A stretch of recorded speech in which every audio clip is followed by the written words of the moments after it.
Goedemiddag Marika, goedemiddag allemaal, lieve vriendin. Vandaag zal ik even presentatie over integraal beroepspresentatiemodul intensief ouderenzorg. Die kan we gewoon beginnen. Ten eerste zal ik even uitleggen over die demografische ontwikkelingen. Hier kunnen we zien op het aantal van die allestaande 5 en 7-plussers die altijd neemt toe in elk jaar. De komende jaren neemt het aantal ouderen van 5 en 7 jaar en ouders toe.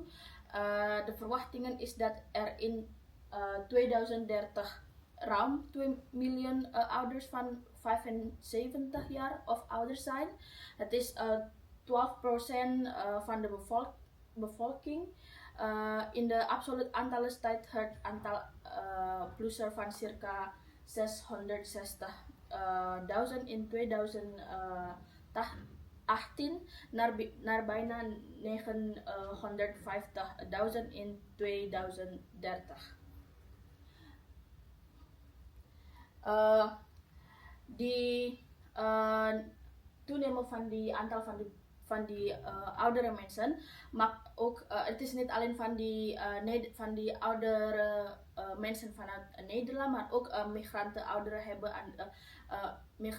migranten ouderen ook van het buitenland. Dat maakt een tekort aan mantelzorg en professional. Het aantal mensen dat beschikbaar is om voor de ouderen te zorgen zal de komende jaren afnemen. En daarna hier zal ik even vertellen over de kwetsbare ouderen en multimorbiditeit.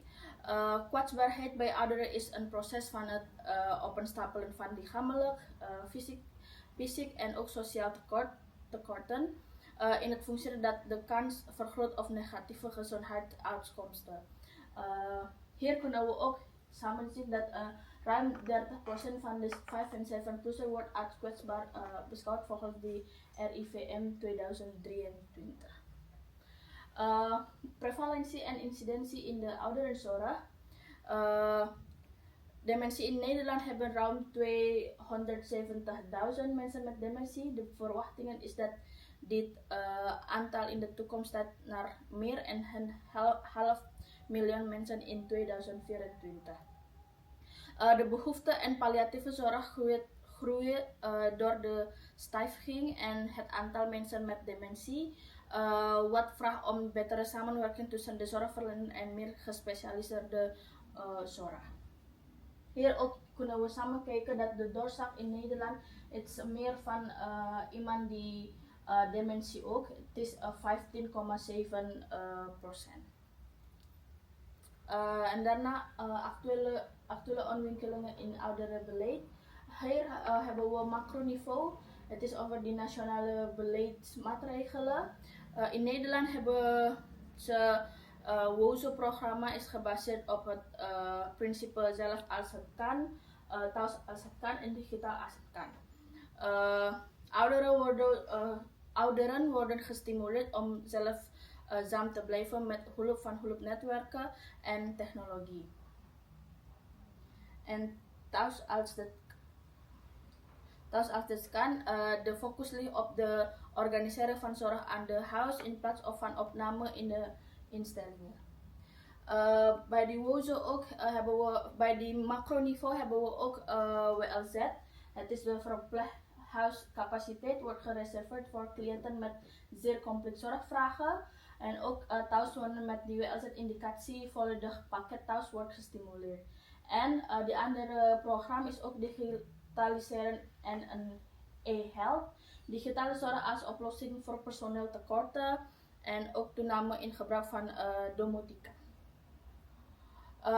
Bij die mesoniveau, het is binnen de organisatie, ik zit stage en werk in de Pieter van Forest. Organisatie stimuleert ouderen om zo lang mogelijk zelfstandig te blijven wonen.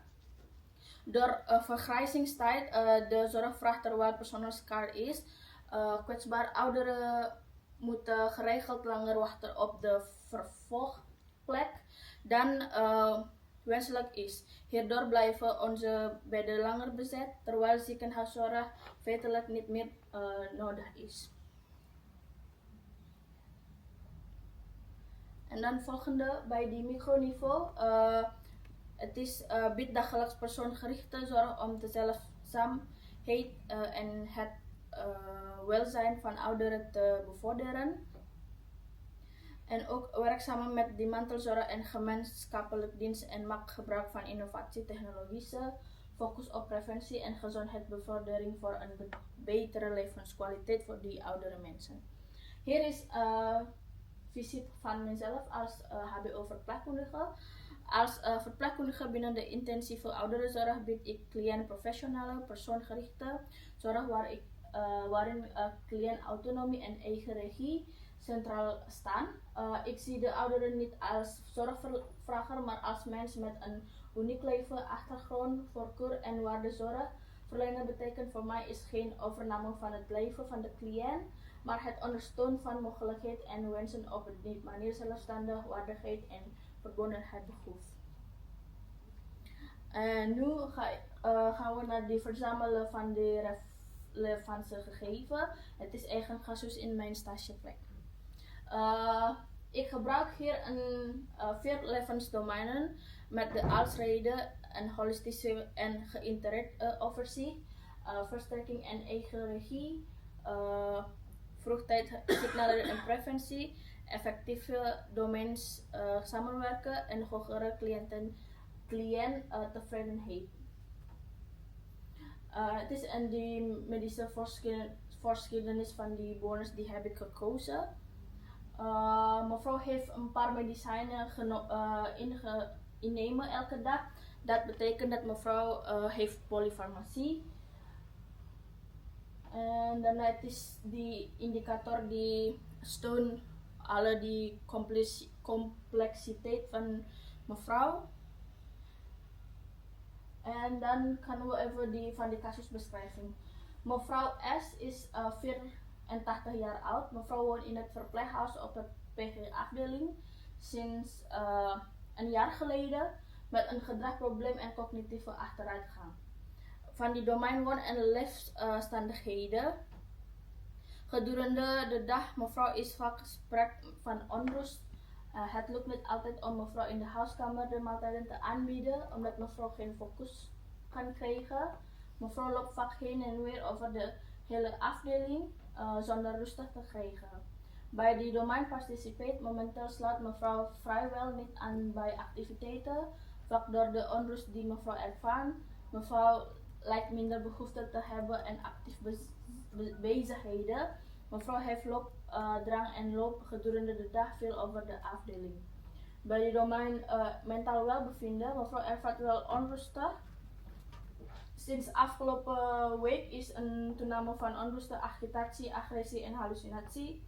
Mevrouw vertoont anders gedrag en hoe mevrouw gedacht wordt aan een delier en overprikkelen en overvraging.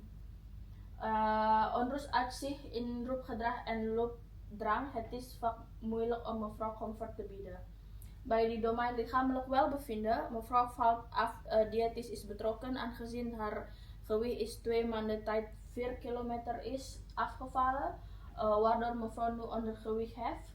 Mevrouw vertoont frequent hetzelfde gedragspatroon. Mevrouw kruipt regelmatig op de grond, doet herhaaldelijk roepgedrag en is bijna altijd onrustig. En de laatste, mevrouw heeft last van pijn en mag mevrouw onrustig zijn omdat mevrouw kon niet de pijn naar de persoon aangeven. Van die geriatrische syndroom identificatie en analyseren. Mevrouw vertoont meerdere geriatrische syndroom die met elkaar samenhangen en elkaar verstrekken. Ten eerste is cognitieve achteruitgang met mogelijk delier en ondervoeding door die afgevallen, valgevaar, functionele achteruitgang, probleemgedrag en de probleemgedrag. De combinatie vraagt om het professioneel aanpak met nadruk op rust in de omgeving, duidelijke structuur, veilige mobiliteit, ondersteuning bij voeding en gedrag en adequaat medische follow-up, bijvoorbeeld uitsluiten van de leer of infectie. Van die wet en regelgeving, hier gebruiken we WZD, wet zorg en dwang, omdat mevrouw woont in de PG-afdeling, en WKKGZ, wet kwaliteit klachten en geschikte zorg, AVG, WLZ en WGBO. Nu gaan we naar de probleemvaststelling. Hier gebruik ik PES, het is probleem, etiologie en symptoom. En ik heb Nanda Nick nog gekozen, omdat alles gelabeld en heel duidelijk, zodat ik makkelijker diagnose had kunnen stellen voor mevrouw.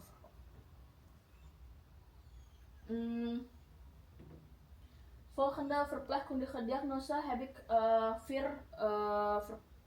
vier diagnoses gesteld. De eerste is chronische pijn. De probleem is chronische pijn en daarna de etiologie is gerelateerd aan lichamelijke aandoeningen en verminderde mogelijkheid van pijncommunicatie. En de S is onrustig gedrag, kruipen op de grond, kon niet meer aangeven over de pijnklachten. En de tweede is onevenwichtige voeding. Het is minder dan het lichaam vereist, met die etiologie gerelateerd aan snel afgeleid zijn tijdens het eten en verminderde eetlust. Met die symptoom gewichtverlies van 4 kilogram in 2 maanden. En de derde is met die probleemverwarring acuut, met etiologie gerelateerd van cognitie achteruitgang. En met de symptoom roepgedrag, agitatie en desoriëntatie in tijd en plaats.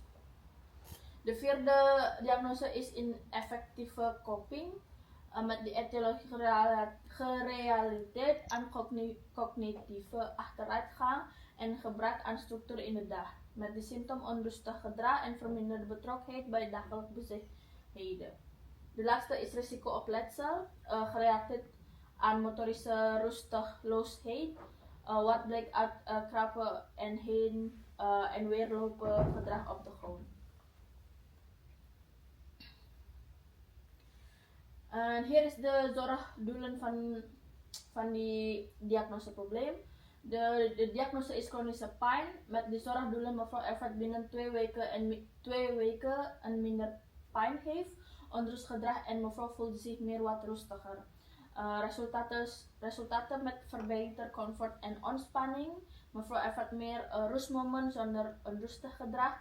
Mevrouw ervaart minder agitatie of beweging die voorkomen uit ongemak. Interventie staat voor de pijnmanagement.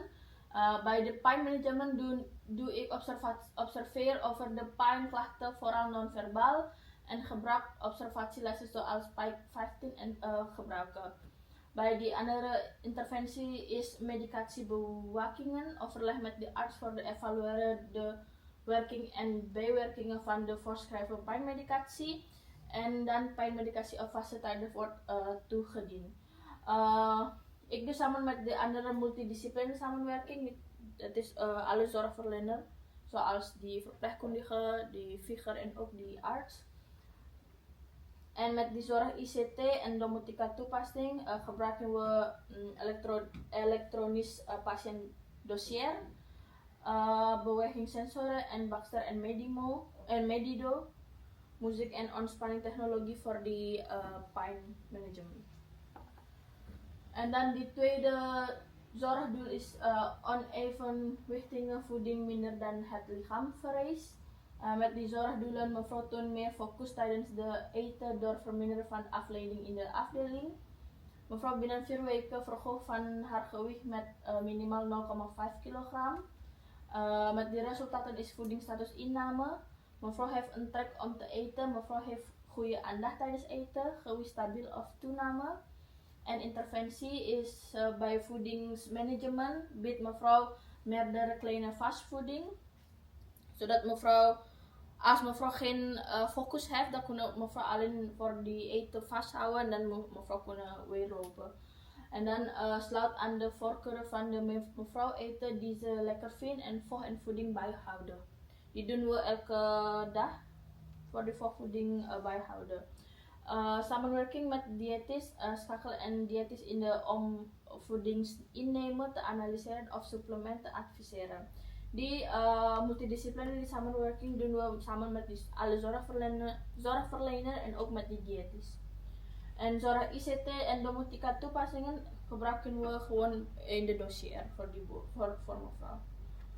Bij de derde diagnose is verwarring acuut. Mevrouw toont binnen 2 weken een toename in oriëntatie in tijd, plaats en persoon en minder technische en verwarring en agitatie. Met de resultaten aantal momenten van roepgedrag en agitatie verminderd. Mevrouw is beter georiënteerd in de tijd op de afdeling. Met de interventie realiteitszorg oriëntatie, herhaalroster informatie over de tijd, dag en plaats. En met die andere is gedragmanagement cognitief stoornissen. Die samen we met de multidisciplinaire samenwerken samen met zorgverlener en persoonlijk begeleid familie, zoals haar eerste contactpersoon. En bij die zorg ICT van de domotica gebruiken we ook in de dossier. Volgende ineffectieve coping.